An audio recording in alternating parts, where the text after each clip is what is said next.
carefully and make the process of engagement irreversible.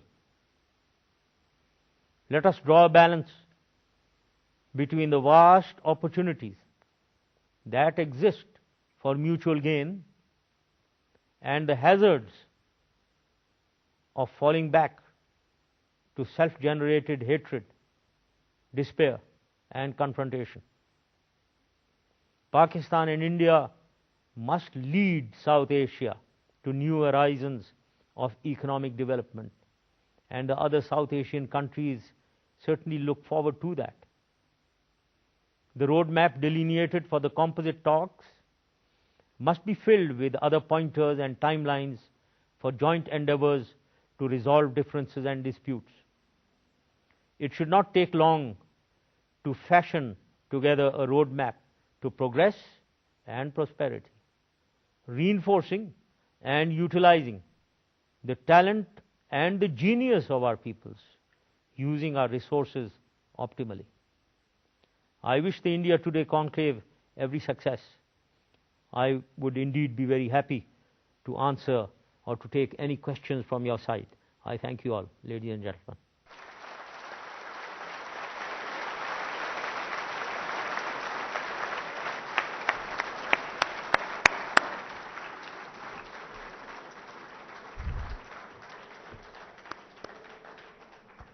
Thank you, President Musharraf, for a very incisive and, as you would expect from a general, down to the brass tacks speech.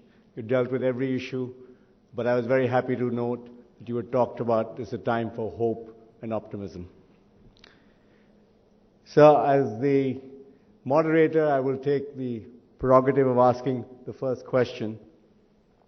You mentioned in your speech several times, sir, quite repeatedly, the fact that Kashmir was a central issue, that it was the issue which had to be resolved with justice.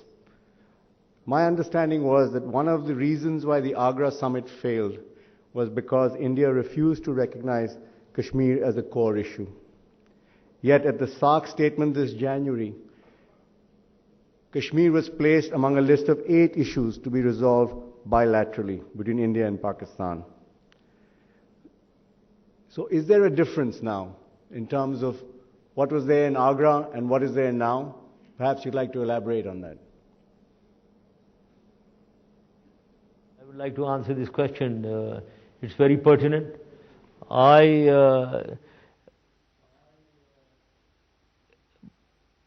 Is there somebody speaking? Sorry. Sir, you go ahead. Go ahead. Okay. I said I would like to certainly answer this this question. There is not much of a difference between what happened at Agra and what happened now in the joint statement. At Agra, we exactly accepted the centrality of Kashmir and the requirement of resolution of the Kashmir dispute if we were to improve relations between India and Pakistan. Let me say that the joint declaration, the Agra declaration, was prepared in draft. It was prepared by me, myself, Prime Minister Vajpayee, Foreign Minister Jaswant Singh, and my Foreign Minister. We drafted each and every word of it, and I have a copy of the draft here with me, in the Foreign Office, not with me now, at the moment. It was only after when I went back and I was to come back to a signing ceremony, which was, the hall was ready for the signing ceremony, that after an hour or two, I was told by my Foreign Minister, no, we are not going to have the signing ceremony because they have rejected this declaration. And then we even went forward and drafted another, redid the draft resolution. It took us some hours doing that, and it took a change in my schedule. And we again accepted a fresh declaration. And unfortunately, an hour or two later, that declaration was also rejected. And the reason given to me at that time was that the Cabinet of India has rejected this. So that declaration, the draft of which is available in Pakistan, accepted the centrality of Kashmir. Now let's come to this new joint statement.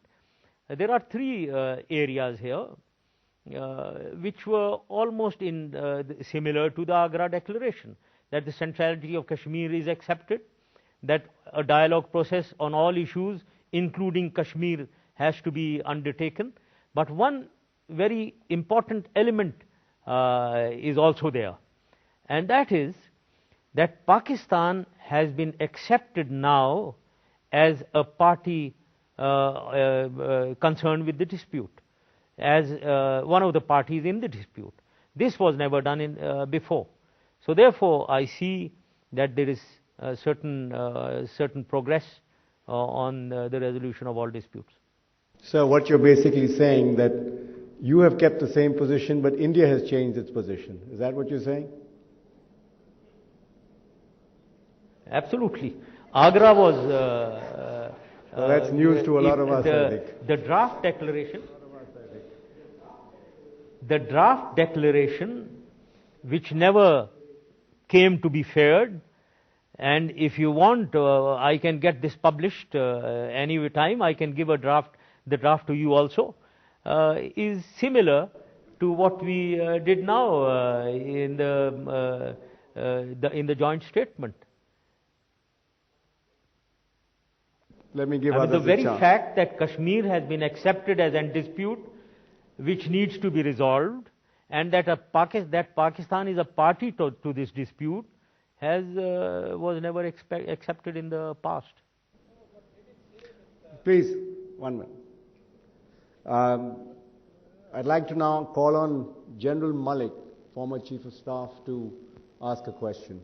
I don't know, General, when Kashmir problem is going to be resolved, but I'm very keen to find out your commitment to the Memorandum of Understanding that was signed in Lahore on strategic weapons CBMs. First of all, I don't know the details of what that draft is, frankly, at the moment. But when we see the future, as I've said, we have to move in tandem between the CBMs and the dialogue process. If we start moving forward on the dialogue process, all CBMs can be addressed.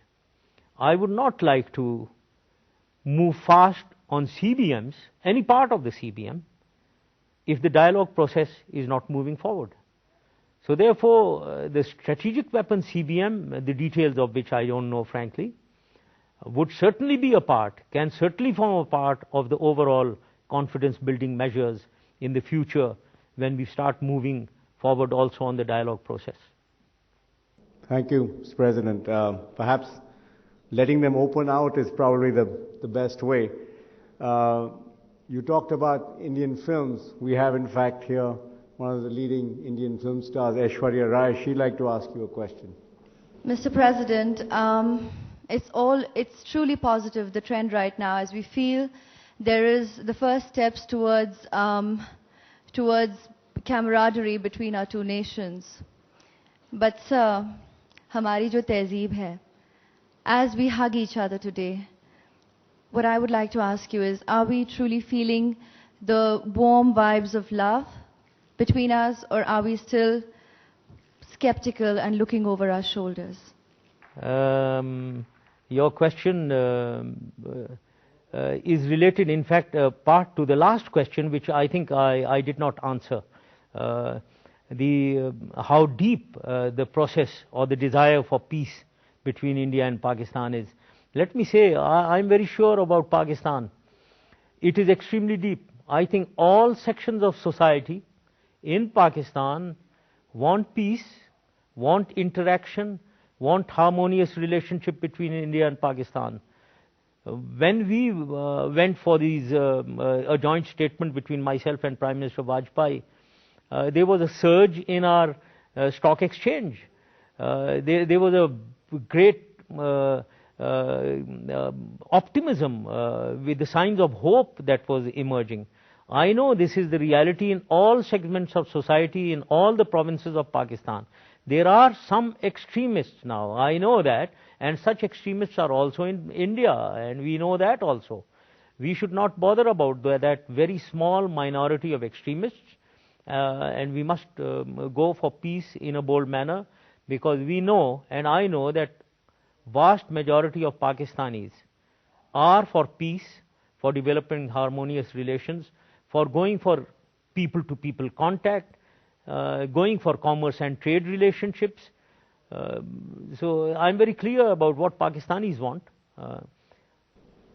Mr. President, I can safely say that most Indians want the same thing.